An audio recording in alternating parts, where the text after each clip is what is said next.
This episode of the Corcoran Entertainment Show is brought to you by Black Box Prompter. Are you a musician tired of being tethered to your tablet or music stand? Do you long to connect with your audience on a deeper level, but find yourself constantly glancing down at your lyrics and chords? Then I highly recommend Black Box Prompter, the smart and stealthy lyrics and chords teleprompter designed to liberate musicians from the stage clutter. This innovative device is perfect for bands, hobbyists jamming out in the garage, touring pros rocking arenas, and even houses of worship looking to elevate their services. It discreetly displays your lyrics and chords, allowing you to maintain eye contact with your audience, adding an extra layer of authenticity and connection to your performance. Don't let distractions hold you back. Unleash your full potential and create a more powerful connection with your audience with Black Box Prompter. Click the link in our episode description and use the promo code Corcoran at checkout for 10% off your purchase. Black Box Prompter, the smart teleprompter built for musicians by musicians.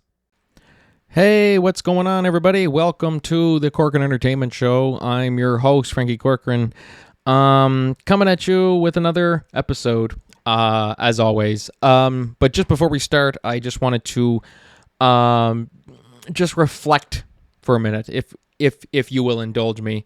So we just wrapped up. I've talked about it and plugged it every time we do a podcast, which is, of course, the Music Mania Tour, Library Tour, collaboration with Concertine Collective, just wrapped up. And just wanted to say just a big thank you. This was the first tour that I had ever done, and it was great. It was just a lot of fun, and it was just want to thank anyone who's listening who happened to be at the shows. Thank you again, just for making it the best first tour ever. Really, like I've done shows where we go out of town and we perform it out there, you know, like Drama Festival and stuff like that, and some other shows I've done with Friends of Bow Bears, but this is the first one I've done through Corcoran Entertainment, which it's a collaboration with Corcoran Entertainment and Concertine Collective, and it was just such a great time and great reception. It was a very interactive piece that I was very happy that we had very receptive audiences. People really seemed to enjoy it, and that made us enjoy it even more. So just wanted to do a quick plug. If you're listening and you didn't get around to it, basically we did a month-long tour across the province of New Brunswick, basically doing a show that combines classical music performed by a live string quartet, which is, of course, Concertine Collective, and storytelling, which we kind of turn it into a farcical event or story, basically of a classical music conductor who shows up late, things go wrong, and the music's wrong, this and that, the music's missing. It's a whole thing. So it was just a great time, and I was super excited to get to do this and for this opportunity. So thank you again to everybody listening who happened to be at one of the shows. Just meant a lot, and we got more planned. We got this certainly won't be the last time we do anything like this. Anyways, that's enough reflection on the past. Just want to do a quick little thing. Sorry, my voice sounds a little, as I'm doing this, my voice is just going out a little bit. All this yelling and stuff like that over the last few weeks. So our guest today, very excited to have her on here. She is a filmmaker who founded her own production company called MIRMADE Productions, and she started out working on shows such as Limitless, HBO's Girls, and her directorial debut, Fame and Other Four-Letter Words, is making its world premiere in June at the 2025 Tribeca Film Festival.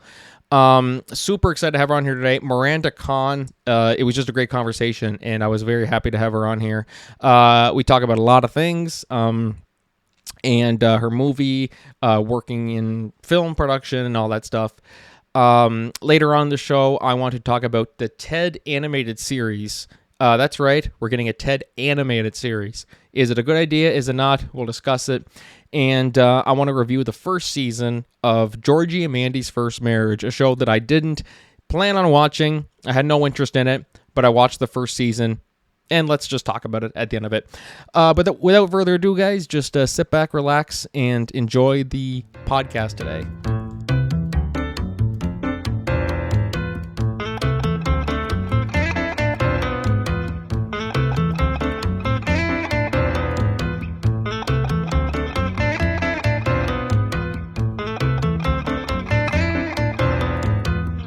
All right, hey, what's going on, everybody? Welcome back to the Corcoran Entertainment Show. I'm your host, Franky Corcoran, and today I am joined by a actor, filmmaker, producer, writer, you name it, she does it. Who she has her directorial debut, which will be making its world premiere at Tribeca Film Festival next month, and it is called Fame and Other Four-Letter Words. Very excited to have her on here today, Miranda Kahn. Miranda, how are you today? I'm great, Frankie. Wow, that's the first time anyone has introduced me as an actor, so that's pretty exciting.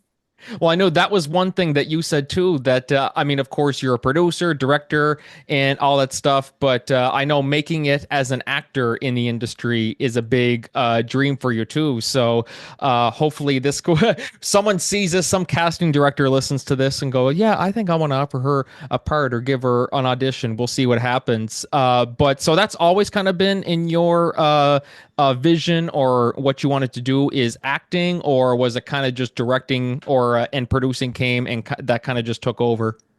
So, the reason why it's so exciting that you introduced me as an actor first and foremost is because I've actually never referred to I'll start that over. I've never thought of myself as an actor ever. But in this short film, I did make a cameo at the very end, and I acted for the first time, and I had so much fun doing it. And although I was very preoccupied because I was directing and producing and also directing myself and writing the scripts and making sure the script was good. I was very preoccupied, but I had so much fun. So, yes, moving forward, I am definitely open to acting opportunities, but I started first and foremost as a producer.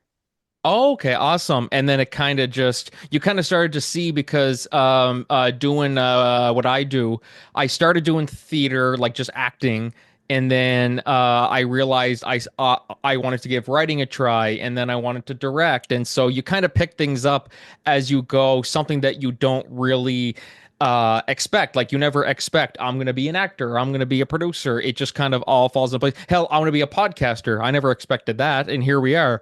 So it's kind of funny how things go, but it's funny that to hear that this is your directorial debut, but you've been producing and all that stuff for years now. What made this film here? Like when did you realize that okay, now is the time to really go for it?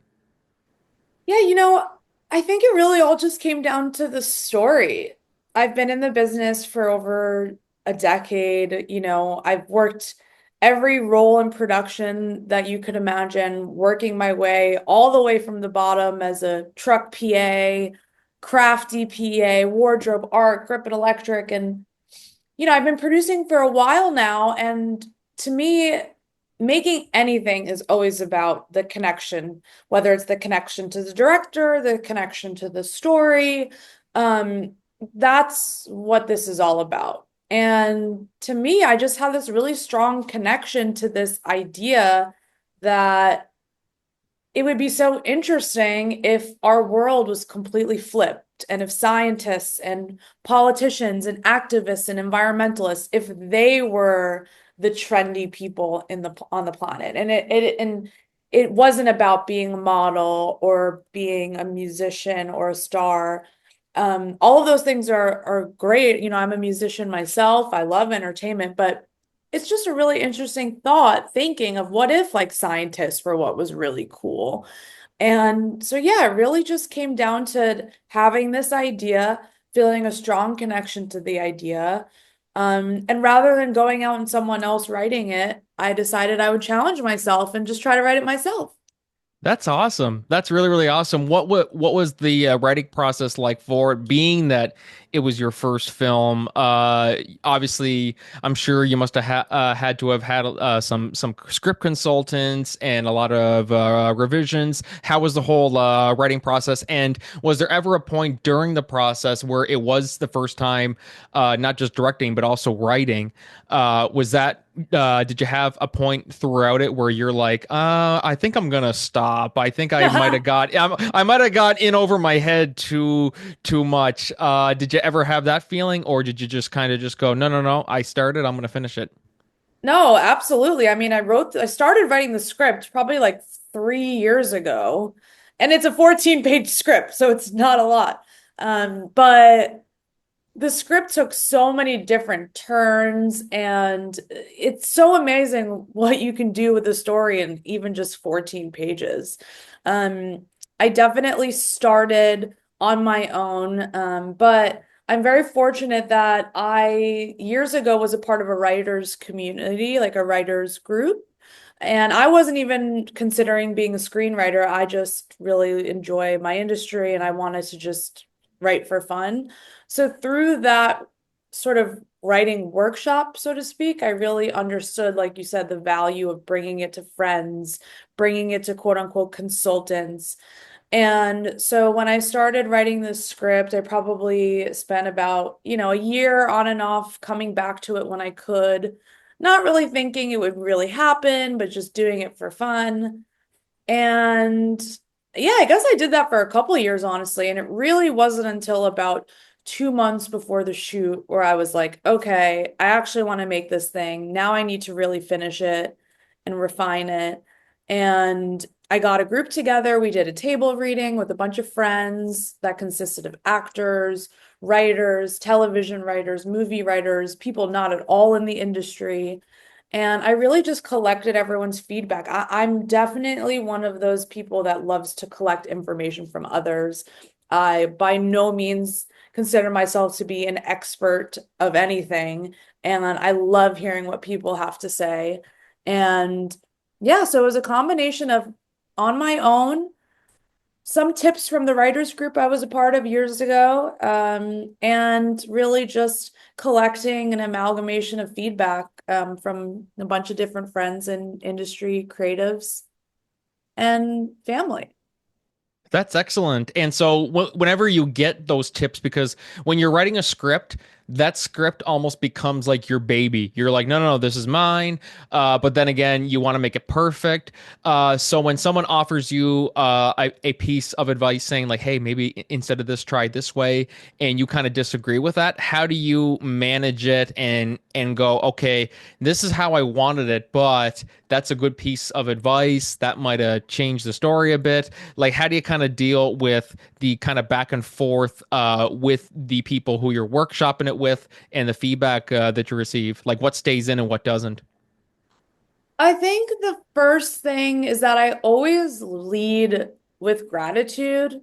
Like, I think it's really easy to get caught up in taking feedback personally, and it's really easy to get caught up in like the negative feedback. But every single piece of feedback I get, I'm excited by. Like even if it's negative or even if it's change this or try this, like the fact that someone has taken the time to review my work and give their opinion about it honestly, that really excites me actually. So I think the first step is don't be afraid of what people have to say. Ultimately, it's going to help you regardless, whether you take it or whether you don't take it, because that'll either help make your script better or help make you better at receiving criticism. And then the next step is really to like filter it through your own creative and directorial lens. Like, is this feedback something that creatively I like? Is this something that I like, but it doesn't really work in the story? Is it something that works in the story, but I don't like? So all of these are like the little filters that run through my head when people give me feedback. And I will say I'm pretty good at leaning on my gut. Like the second someone says something, I will either be like, yes, or I'll be like, I don't know. Um, so trusting your gut, not being afraid for people to say what they feel, and yeah, just taking it all into account, I think is really important. So I've definitely had experiences where some very close collaborators to the project had some ideas that I did not agree with. And, it can be a little bit uncomfortable because I trust my creatives and I love their opinions. Um, but at the end of the day, you have to make the film that you want to make. No, exactly, because then it becomes their film, like they're writing it. And that's always the tricky part too, because you don't want to stray too far from your vision, but also some good points could be brought up of like, hey, this certain character arc here or this dialogue that's kind of dragging on, but in your mind it's okay, it's supposed to drag on because it's representing X, Y, and Z. And so it's but really, I think that makes you better. It makes the project better. But more importantly, as I said, it makes you better as a person who's willing to work as a team. Like you're writing with people and you're working with people and you're on set with people. And it's just, I mean, movie sets. I mean, I haven't been on like I've been on very few movie sets, but you've been on way more than I ever have been. It's a lot of go go go go go, this, we have to be here at this time, be here at that time. So Oh yeah. there's a lot of you're on your feet but you're able to work as a team. What do you look for, especially as a producer when you're bringing people on board, whether it's not just actors but writers, set designers, no matter who it is? What do you always look for first of all in those people as you hire them? Well, of course, it really depends on each job, right? Because each job has a different vision, each job and each story or commercial, because I also produce commercials as well. Each project I do has a different lens with which we're seeing the project through. So one might be a comedy, one might be, a noir, one might be shot on film, one might be a dance piece. Like there's so many different elements that go into each project, which is why I always get upset when like colleagues and friends of mine are like, "You haven't hired me in 6 months." Like, well, why is that? And it's like, well, every job has its own little niche, and sometimes people are just not really a part of that niche. And so I guess the first criteria is I really like to create an ecosystem around the project. Like I have a crew of hundreds, probably thousands of people that I'm connected to that are workers in the industry and collaborators in the industry. And the first thing that I do is I try to create like an environment around either the director or the script that matches the energy because I'm really all about energy on a set. It's really important to me. In fact, if I leave a set and not a single person on the set has come up to me and said, "You have a really great crew. You have a really great energy or on your projects and on your sets." If that comment is not made to me, I truly feel like something is wrong because on every single project I produce, someone at some point will either text me or come up to me and be like, "What a good group of people. What a good vibe." And that is deliberate. That is extremely deliberate. I am very meticulous about the people I choose and the ecosystem I create and the energies and the personalities so that people get along and we all have a good time and we can just focus on the work and the art. Because, like you said, it is so fast paced, it is so high energy. There's literally zero time for drama, which is ironic because it's the most dramatic industry on planet Earth. But when it comes to actually doing the thing and making the thing, you just got to go. So flow is everything. Energy is everything. That is the first and foremost thing I look for when I'm hiring people. Are you gonna be a part of the squad and blend in well and become a part of the family? Yeah, because that's really, I love how you say that the entertainment it's the most dramatic industry, and it's like that's that actually has so many different meanings because I mean, obviously, of course, it's entertainment. We're making art. We're being maybe not silly, but in some instances, depending on what movie it is, we're being silly. We're telling stories and this and that. So yeah, the last thing that you want is there to be drama, especially where halting a production, that's a lot of money that's being poured down the drain.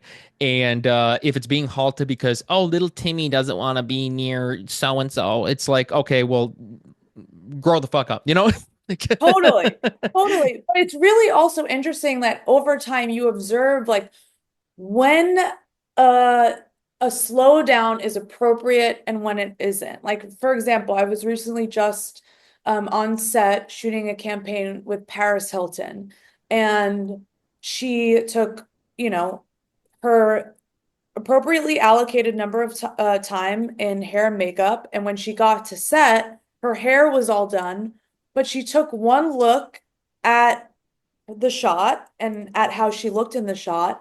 And she said, "Oh no, I need to go back and do my hair and redo it." And at the time, you're like, "Oh my gosh, this is going to take an hour into our day. Oh my gosh." But when she came back, she was completely right. Her hair and her look was so much better the second she came back. And it allowed her to be comfortable and to be loose and to not have to stress and to worry. So, in the moment, that 45 minutes seemed like a huge delay. But as a producer, sometimes you have to realize like, that 45 minutes might be a lot of time, but it's gonna make up for it in her being comfortable and her being happy. So these are the things that we constantly are juggling as producers. And yeah, it's very dramatic in terms of what we actually make, but behind the scenes, it's actually almost quite militant. I really do compare it to this sort of like hierarchical uh militant like structure. I mean, we're all communicating on walkie-talkie. There's departments and then the leaders of those departments, and there's channels with which they go through that are appropriate to get things done. And we are sticking to a very diligent time schedule, and we all speak similar languages that are akin to code almost. I mean, it is code. And so, yeah, I think that there's a lot of challenges that come with maintaining a really diligent schedule. But, sometimes you got to accept when there's going to be some delays. And in fact, those delays might actually help you speed up in the end. Yeah, no, it's true. Like, Typically. I mean, like you want to stay as on schedule as possible because I mean, if things pause and something happens, it's a lot of money and this and that, and there's 100 or so people on the crew. Like, it's a lot to be, you definitely don't want things to be halted by little small things. Um, yeah, that in the moment seemed like a big deal, but as you said, like with Paris Hilton, it all ended up looking great. It was like, okay, yeah, no, like all that complaining that she was taking too long, it all kind of worked out. And she was right. She was right. So yeah, you got to pick your battles, so to speak. Yes, exactly. No matter what you do, uh, there always will be people in any crew or any job, like whatever it is you do, who are drama. Some forms of drama might be bound to happen. And it's one of those things where, like, when you're a producer, how do you kind of deal with that? Like, if someone comes to you and says, like, "Oh God, this is going on," or "That's happening," is it one of those things where it's like, "Okay, I didn't want to have to address this, but I have to address it because I mean, I'm the producer." Like, how does that make you feel? Like, what goes through your head when things like that start to happen? When there's a million other things that you had to be worrying about. This project, we got to keep this going, and money, and blah blah blah blah. Like, how does it work for you?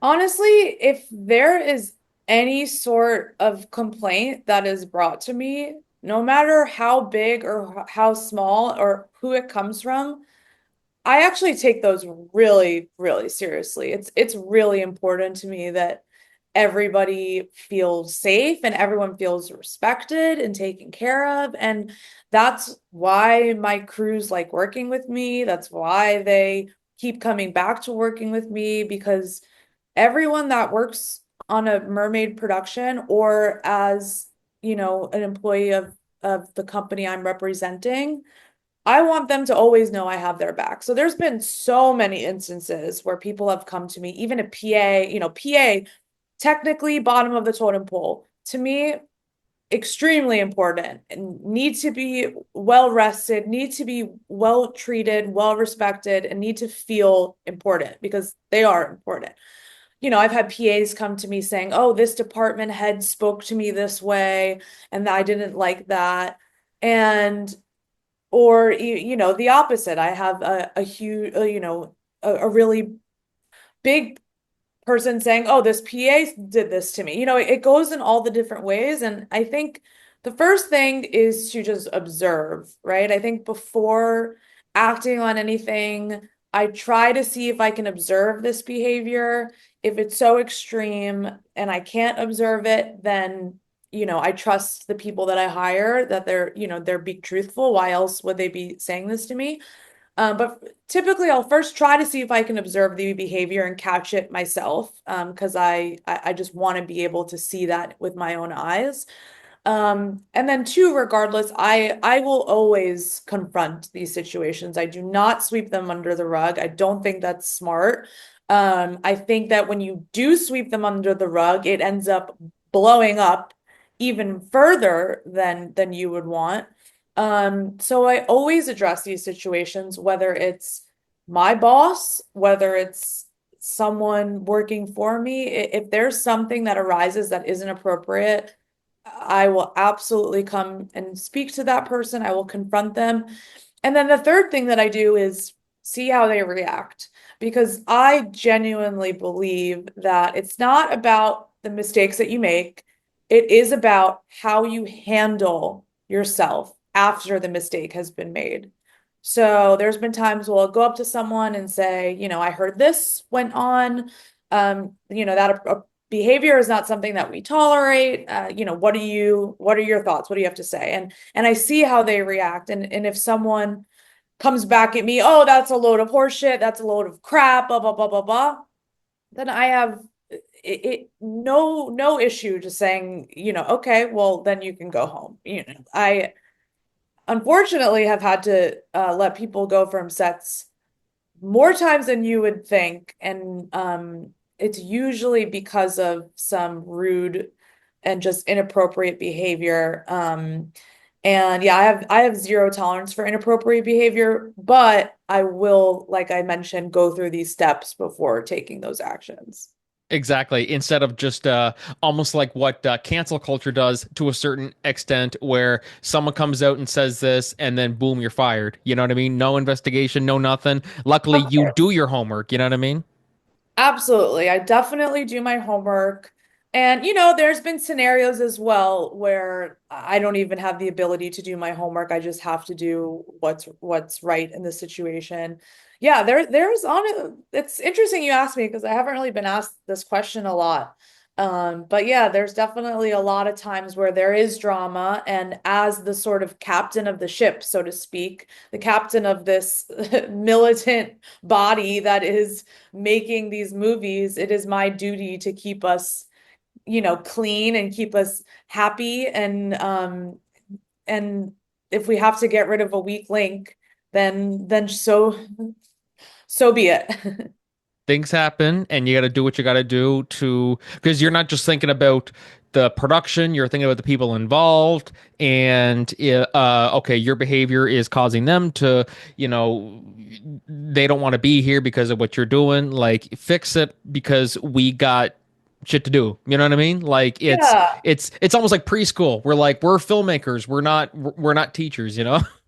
Totally. It's preschool, but it's also like working for a company and you're like in the same room as the CEO. And it's like if you bring a complaint to the CEO and they don't do anything about it, and you're sitting in the room with them the rest of the day, are you gonna wanna like do your best job and in that moment? No, like this person that's right in front of you, you just brought them an issue and they didn't do anything about it.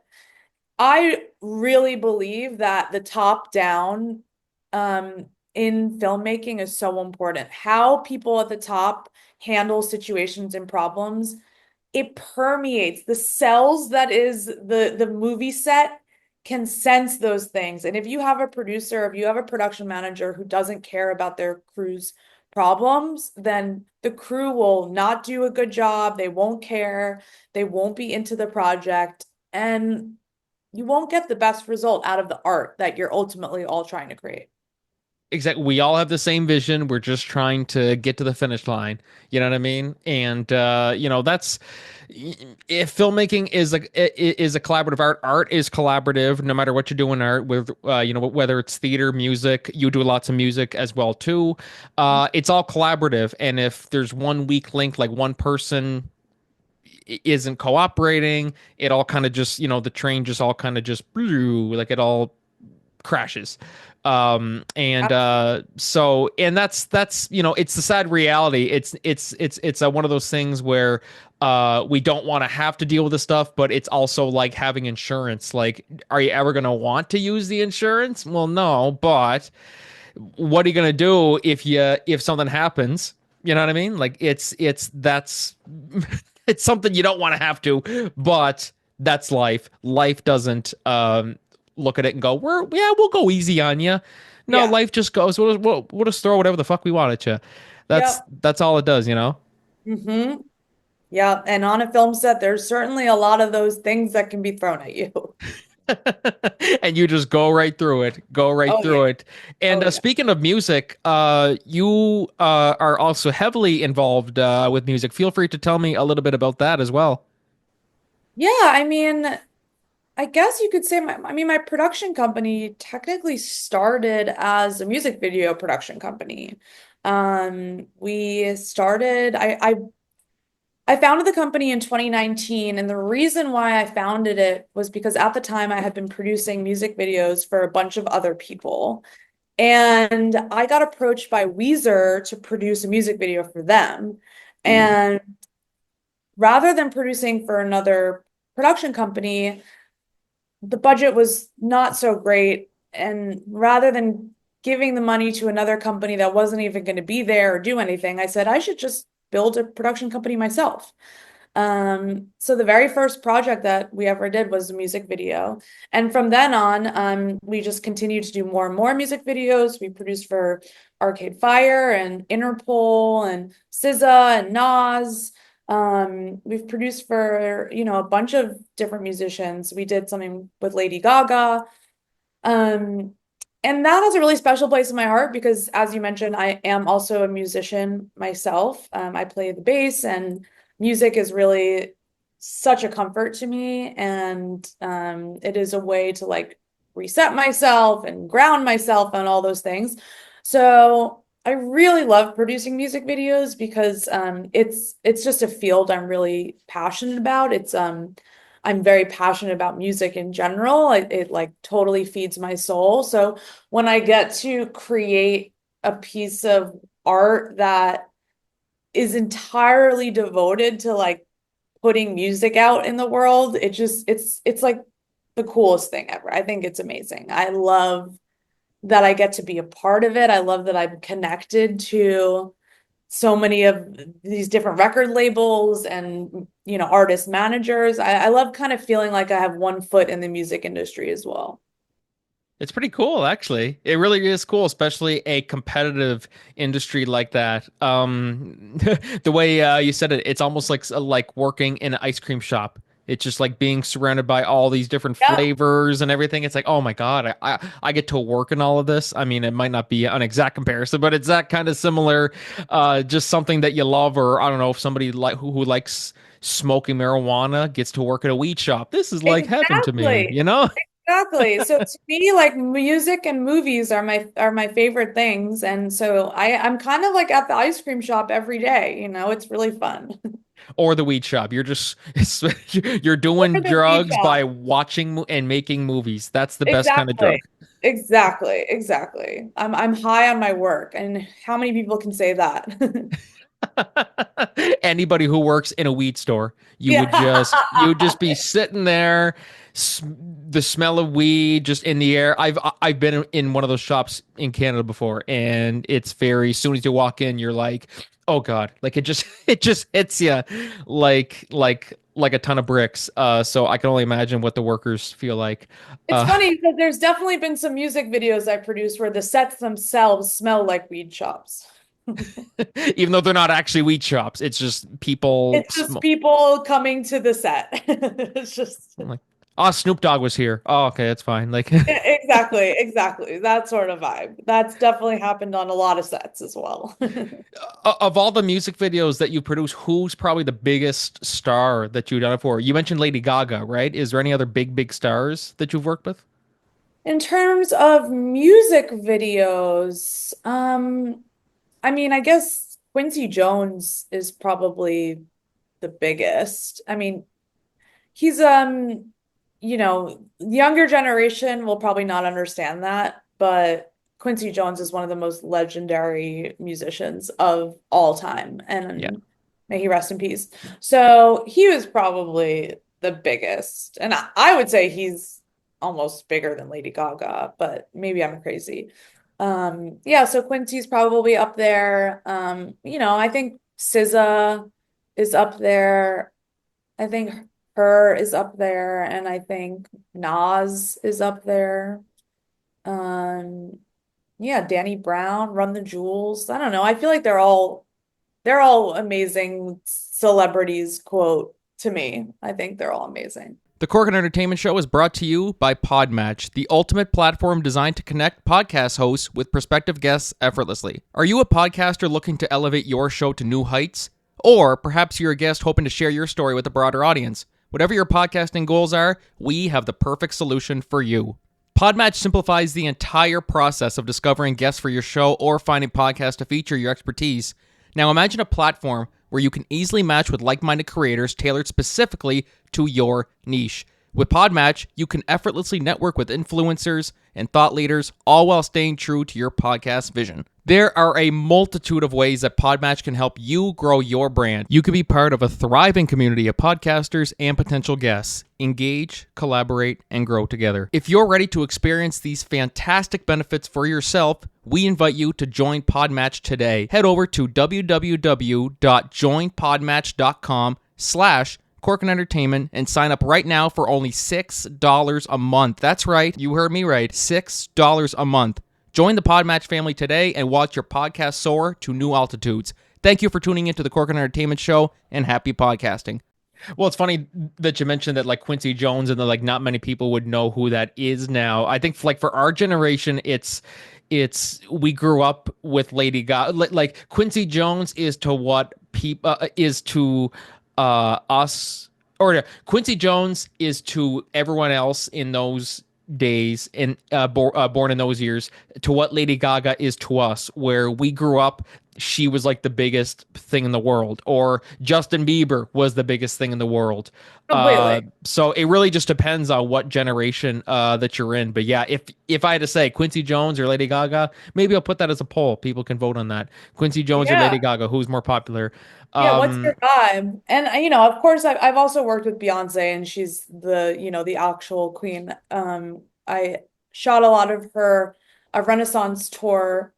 So that's another big name, of course. But I don't know, Quincy was just such a legend, and I just had such a good time with him, and I have such a beautiful memory of our experience that to me that will always be my favorite. Oh, that's awesome. That's awesome. Like, and you're living the dream that you want. You know what I mean? Like, you're working in the entertainment industry. Like you said, you almost got a foot into the industry, like, because you work with all these amazing people and everything. And even in your directorial debut, I mean, it's crazy to think about, like, just how amazing things have been going for you in terms of career and working with all these people. So looking at the film, you had Francesca Scorsese, Martin Scorsese's daughter, right? Correct. Yep. She's the co-star of the film, and she's also an executive producer on the film. Yes, I saw that, and that was fantastic. And you also have Chloe Cherry from Euphoria, Devin Yep. Walker, insane, Richie Shazam, Mhm. Mary Catherine Garrison. Like, what have you done to be so lucky? You know what I mean? Do you ever question that? Um, I don't ever question it. I think I don't question it because I really celebrate gratitude a lot. Like I'm just grateful. So I don't question it because that's sort of like looking backwards and I just like to like be in it and just be grateful that I have these connections and these friends and I guess this reputation in the industry such that people will answer my calls when I do call them. So yeah, I did have an incredible casting director, Stephanie Holbrook, who I've known for a long time. But really 95% of the cast was literally me just texting them or DMing them, reaching out to them myself, pitching them my vision. A lot of these folks are friends. Devin Walker, who of course is on Saturday Night Live, he's someone I've worked with in the past. Jemima McKirk from Girls. She's also someone that I've worked with in the past. Some of these folks I've already had connections to, but Fran is an example of someone who I had never met Fran, but when I cast Chloe Cherry as the lead, I really wanted a sibling that really looked like Chloe Cherry. I do not like when in movies siblings look absolutely nothing alike. It really bothers me. Um, so after casting Chloe, I needed to find a sister, and I stumbled across Fran's TikTok, and I was like, wow, this girl is just perfect to play the sister. And so yeah, I just kind of reached out to her and her team. I reached out to her publicist first and foremost, and they brought it to her, and they brought it to Marty. They had to bring it to everybody to get approval, and she was in. I find that so. I'm just picturing you just randomly texting someone, "Hey, do you want to do a movie?" Like the way you're describing it. Yo, do you want to be in my film? Yeah, sure, Literally. okay. It's almost like asking someone, "Hey, do you want to go down to the store?" Or, "Hey, do you want to go bowling?" Sure, yeah, Yeah. why not? Like, is that kind of feels like that's how Yeah, this is that going? is the casual tone with which my conversations are basically every day. Hey, Marty Scorsese, love your films. By the way, does your daughter want to work on a movie with me and also produce it? Like, how Yeah. how fun is that getting to be Yeah. able to do that? But you've built up such a great reputation and just amazing at what you've done here. What can you tell us as almost like a pitch for your directorial debut, Fame and Other Short Four-Letter Words? Did I just butcher that? Fame and Other Four-Letter Words. Okay, there we go. Now I got it That's the right. one. That's the one. That's the sequel. That the first one we're talking about. That's gonna be the Yeah, I like sequel. that. I like that. Yeah, Fame and Other Four-Letter Words is a really fun comedy about a girl who's obsessed with celebrities. And one day she gets hit by a car and she wakes up in a world where celebrities no longer exist. So she has to face her deepest fear, which is being irrelevant, and figure out her place in this new society where scientists and activists and environmentalists, they are what's really cool and really hip. So it's a really fun story about sisterhood. Um, Ultimately, it's a story about sisterhood and family, but through this sort of guise of influencer obsession and culture. Oh, awesome. Awesome. And this premieres at the Tribeca Film Festival in June, correct? Correct. A month from today, exactly a month. That's crazy. So yeah, when you're listening to this, guys, it is less than a month now. So June 13th, this June will 13th. it premieres. So that's fantastic. It's coming up. Congratulations, Miranda, just on everything that you've done. Like we could talk for hours and hours just about your career, the art. But you're a very busy woman, and so I don't want to keep you too long. Her phone's like blowing up right now while we're doing this, and she's like, "Oh fuck, I'm doing a podcast. Hold on." Oh no, are you getting the pings? No, no, no, no, no, no, no, no. That would be awful if every 5 minutes is just ping, ping, ping. Oh my god, no, oh my god, can you imagine that? I'd probably leave that. If that happened, I would just leave it. I think that'd be funny. Some people might think it's obnoxious, but I think it'd be funny to add that in. It just shows, guys, this is how big of a deal Miranda Kahn is, guys. She is the best. Miranda, thank you so much for taking the time to come on today, and best of luck in all your future projects. Thank you so much, Frankie. My pleasure. So, guys, we're going to take a short break. We will be right back. But until then, this is Frankie and Miranda Kahn signing off. Cheers, Amanda. Bye.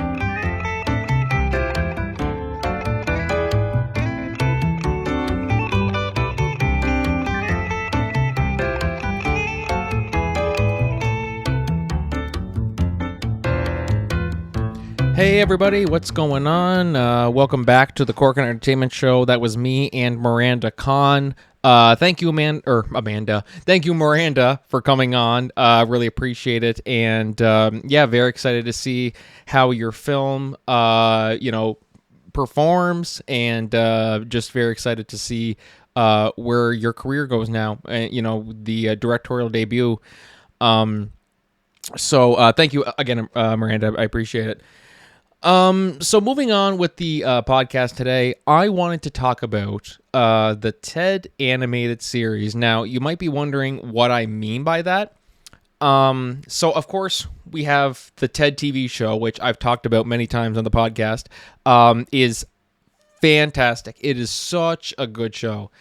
One that I didn't really have many high hopes for. I just thought, I don't think this is going to be a hit or anything. Next thing you know, Peacock, nobody, I think pretty much like nobody was subscribed to Peacock, and then all of a sudden the Peacock thing, ratings and stuff like that just blew up through the roof. Here in Canada, we can't use Peacock, so I had to watch it through Bell 5 TV1. So I had to sit through commercials and stuff like that, but whatever, it was well worth it. When a show can actually make me sit through commercials and stuff like that, that means it's doing its job. So, TED, the prequel series, the live action series, is absolutely fantastic. It's so funny, and it is one of the best new shows we've gotten in the last few years, really. And so, of course, season 2 is a go, and I'm super excited to see that. They haven't set a release date. They said filming has wrapped up. But if I had to guess, I don't think we're going to see it till probably end of this year, early next year, maybe. It's kind of hard to say. Especially, I mean, like a regular TV show probably would be done by then, but the thing is, you had a CGI bear who, from what I hear, it's like $8 million an episode or so because of the CGI and everything. And I mean, TV's expensive as it is. And so doing it with a CGI teddy bear, yeah, that's going to up your costs a bit. So anyways, yeah, that's that show. Super excited. But we're getting another TED show now. So, of course, TED is one of my all-time favorite comedies ever. The first TED was such a just hilarious movie. I know some people say nowadays that it's kind of meh. I don't care what anybody says. The first TED is one of the funniest comedies I've ever seen. And TED 2 had a lot of moments that were funnier than the first movie, but overall the first movie I think was the better film. Second one had its flaws, whatever. People might disagree on it. I love the TED franchise, and so that's why I was a little skeptical at first when they went back in time and they did the prequel show, but it all worked out. And now I'm very excited for season 2. But now we're getting I guess you could say we're getting TED 3, but not quite. This is an article from Variety. TED animated sequel series set at Peacock with Mark Wahlberg, Amanda Seyfried, Jessica Barth returning. That's it. You heard me right. Peacock is doubling down on TED, with the streamer ordering an animated series based on Seth MacFarlane's foul-mouthed teddy bear film series or franchise. Exact plot details are being kept under wraps, but the animated series will take place after the events of the 2 live-action TED live-action features. Seth MacFarlane will once again voice TED, with Mark Wahlberg, Amanda Seyfried, and Jessica Barth reprising their film roles as John, Sam, and Tammy Lynn, respectively. In addition, Kyle Mooney will voice the new character Apollo, while Liz Richmond will voice Ruth. Apollo is, of course, Ted's son that he adopted, and he named him after what's his face from Rocky, Apollo Creed. Um, so yeah, it says this is now the second Ted TV show at Peacock, and then it talks about the prequel show. So yeah, I'm to me, okay. I have a couple thoughts on this. This is I do have a few thoughts on this whole situation. So of course, number one, we're getting a follow up to Ted 2. I said I would love to see a Ted 3. I didn't think we really need a Ted 3. I would just like to see it. But and then we end up getting the Ted TV show, and I said, okay, it is what it is. It's better than nothing, I guess. And honestly, I like the Ted TV show better than the movies now. That's how good. That's not a knock against the movies at all. I still think the first Ted's one of the funniest comedies ever made, in my opinion. But the TV show is just on a whole other level. And so now that they're doing. So, yeah, I would have liked to see a Ted 3. This is the next best thing, I guess you could say. But to me is still if it were up to me, this is just what I would do. Now I know, of course, I think a lot of it too is budgetary reasons because of course the Ted TV series is just costing. I think I read somewhere now, don't quote me on this, that they almost didn't renew it because of how expensive it was. It was real expensive for the high CGI costs for Ted and everything, which is totally understandable why they would be kind of hesitant. But then once they saw the numbers, it blew up. So personally, I would prefer to see just a live action Ted 3. I really would. But looking at it budgetary wise, if we had to get either a Ted 3 or another season of the Ted TV series, I would go with the Ted TV series. And if I had to go with no Ted 3 or an animated series to continue it, the animated series will work. I mean, like it's not what I would have done.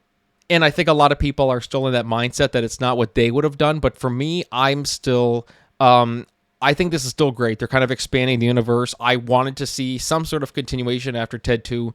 And so we are getting one. It's just not exactly how we wanted it. So either way, I'm happy about it. At first, I was kind of like, what? Are you serious? Like, this is kind of dumb. But you got Mark Wahlberg back. That's a big thing, too. You got Mark Wahlberg back, Amanda Seyfried back, Jessica Barth back, of course, as Ted's wife.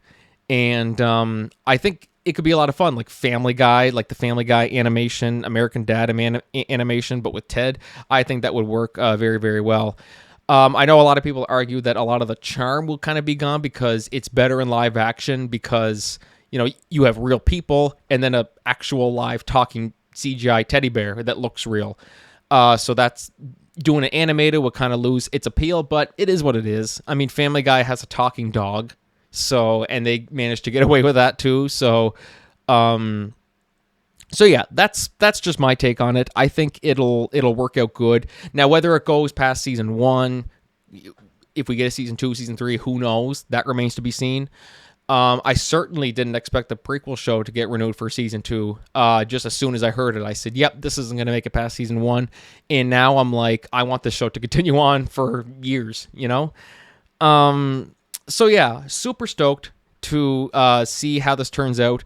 They released a video of the cast, like Mark Wahlberg and Amanda Seyfried reading their lines, and Seth MacFarlane and Jessica Barth reading the lines in the booth and stuff. So I'm looking forward to this. I think it's going to be a lot of fun. And definitely, guys, be sure to let me know what you think in the comments and all that. Is it better to do a live action Ted 3 or do an animated Ted sequel, or Ted 3, I guess you could say, quote unquote Ted 3 in animation form, or just not do it at all? I think if you're going to do it, this is better than not getting any sort of continuation at all. So very excited. Definitely be sure to let me know your thoughts in the comments. And so moving on to our last solo discussion topic today is reviewing the first season for a show. I'll be honest, I had no interest at all in this show. I didn't even really Like literally, I had no intentions of ever watching this show. I had no intentions of, you know, it's one of those things like I'm talking about in the TED show where we think that a prequel show is just going to be bad, and it's not. And so this is one of those things where it's always good to wait until you see the shows, or wait until you see what's to come before you judge it.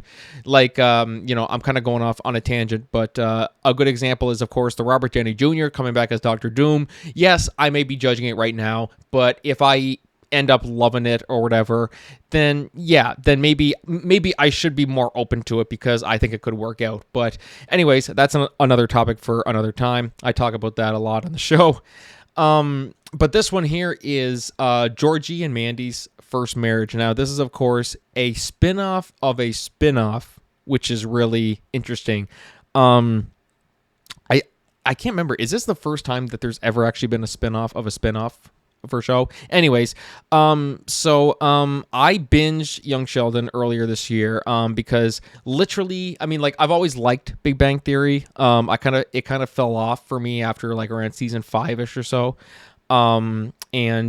So I wasn't interested really in Young Sheldon. I mean, like, I think it was a great idea. I just didn't really, I just didn't really care for it. And then just going through and seeing videos of it on TikTok. Literally, you go on Facebook Reels, you go on Instagram Reels. There's Young Sheldon videos all over it. Like, it was literally, you could watch the whole show on TikTok, or you could watch the whole show on Facebook or Instagram Reels and YouTube Shorts. So I just earlier this year I just said screw it. I said I'm already watching like the whole show on there. I'm just gonna watch it all on Netflix. Binged it all, and I loved it. I think Young Sheldon's a terrific show. So much so that I like it better than Big Bang Theory. Yes, you can call me crazy, say it's Q, whatever. Hate comments will come that way.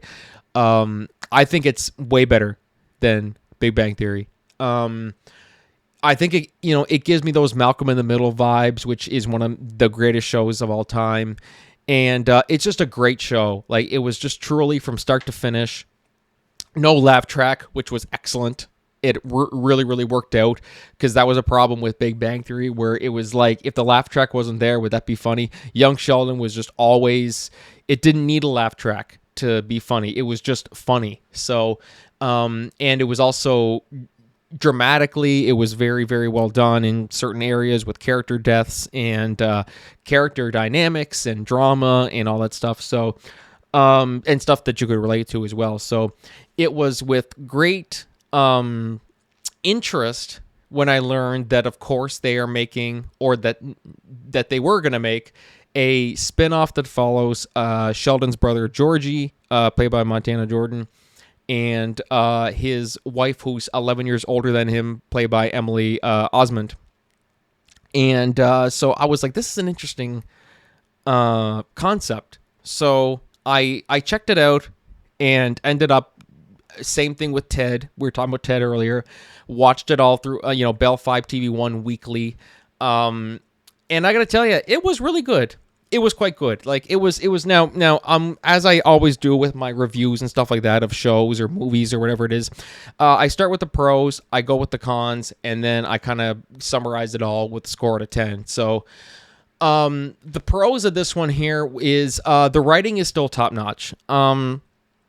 It's like the dialogue's well written, and the humor is great. The humor is really, really good.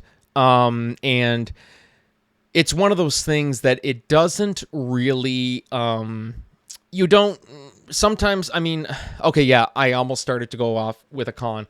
But one big difference between this and Big Bang Theory is, is it funnier than Big Bang Theory? Maybe not.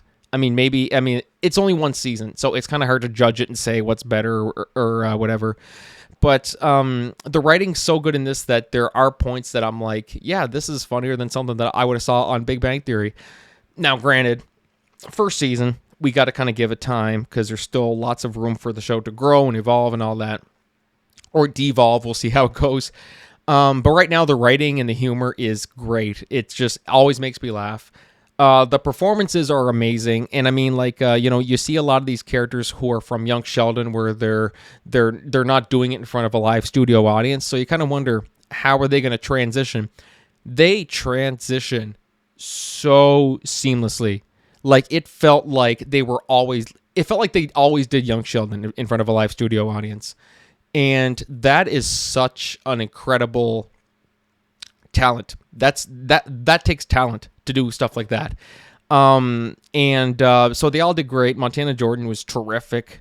Emily Osment's terrific. Will Sasso, I think, is probably my favorite character, or favorite actor on the show. Who plays Audrey? What's the actress's name? Who plays Audrey? Rachel Jones, I think her name is. Why can't I think of her name? It's not coming off the top of my head.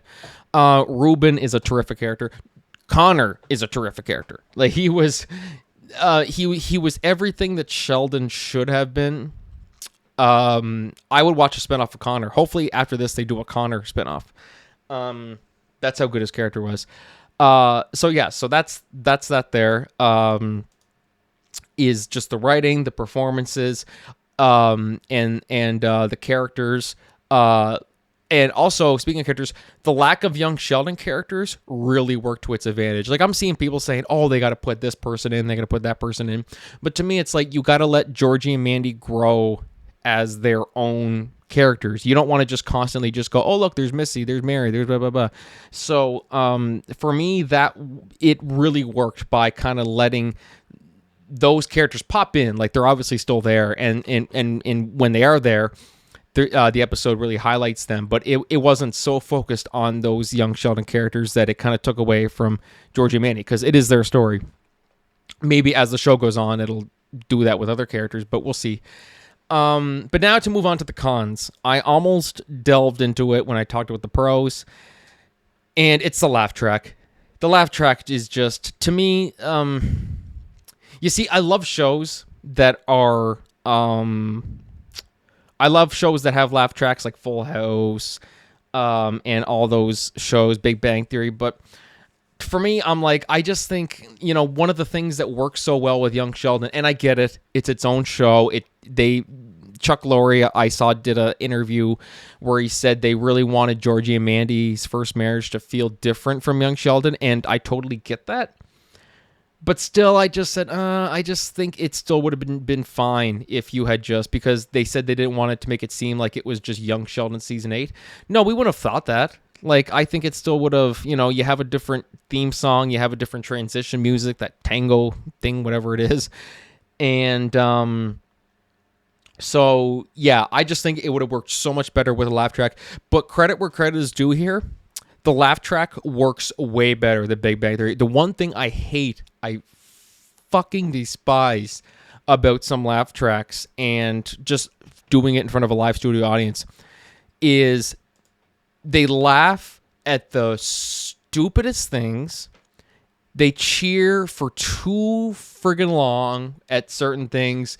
They dwell on certain... Like, some shows do that. Full House did it nonstop, and it drove me fucking nuts. Fuller House did it. It drove me insane. Someone walks in, they laugh, and their audience is flipping shit for 20 minutes. This show didn't do that, and I love that they didn't do that. The laugh track, it was just... They didn't dwell on the jokes. So that right there, yeah, a con that they have the laugh track, but I guess you could say for a pro that the laugh track was handled well. I just think it'd be better if they just cut the laugh track altogether. Next con I have is a lot of the storylines were getting very repetitive and to the point where it's like, okay, you guys are clearly, maybe it could be a situation where they have 22 episodes, they got to fill out the season. We had like 3 episodes of like Mary and Audrey who were just fighting. I'm like, do we have to see this for like 3 episodes? So that was that there. I just thought some of the storylines just got kind of repetitive. Some of the situations in the episodes, there wasn't enough build up to the end. Like it was almost like they were just getting started with certain things. And like, okay, this is where it's building up. It's building up. Oh crap! The episode ends in 2 minutes. All right, yeah, let's just resolve it. We're cool now. We're cool. Like Georgie and Mandy do that all the time. they have a problem, and then like the last 2 minutes of the episode is just a very quick, all right, we're cool, yeah, you know. So to me, I think it would help if maybe they would shift the focus away from certain things, and some of the other repetitive storylines to focus more on building it up more, I think. And I'm kind of trying to think of the words on or the way to really describe that. And another now this isn't a con, this is more so just kind of a personal thing. It was great to see Lance Barber come back as George Sr. And my only thing, my it's not even a con. It's actually more so a pro that they handled his return very, very well. Was we got to see him, of course, come back. He's probably my favorite character in Young Sheldon. If it wasn't for him, I probably would have stopped watching it years ago, and or like episodes ago, because I just watched it this year. But yeah, I would have just loved to see more of him. But so yeah, it's a con, but not really a con. I just wanted to throw that out there. So overall, in terms of a score, I'm going to give this an 8 out of 10. I think it's a great season of television, a really good first season of television. Obviously it had some pros and cons. So of course, the pros were the writing, performances, lack of young Sheldon characters. The current characters worked, and the laugh track was better than Big Bang Theory. And the cons was just scrap the laugh track altogether. I think it'd be much better. Repetitive storylines and the situations were too easily resolved, with build-up just seeming very anticlimactic. Like, oh shit, we got 2 episodes left. It'd be almost like if I had a time limit on this podcast. Oh shit, I got 5 minutes left. I gotta finish this up. Not really. But anyways, that's my thoughts on that. Definitely be sure, guys. I'm excited to see season 2. It's coming back in the fall, and very excited to see how it turns out. So definitely be sure to leave me your thoughts in the comments and stuff. Did you like Georgie and Mandy's First Marriage season 1? If you haven't checked it out, check it out for sure. Check out Young Sheldon and Big Bang Theory while you're at it too. Check them all out. And so yeah, that's gonna call it for the show today, guys. I want to thank my guest Miranda Kahn. Very excited for her and her directorial debut, Fame and Other Four-Letter Words, coming in June to Tribeca Film Festival. Thank you guys so much for listening to the show today. If you like it, be sure to give us a nice little review and all that stuff. And so thank you guys for listening. We will see you all in the next episode. But until then, this is Franky signing off. Cheers, everybody.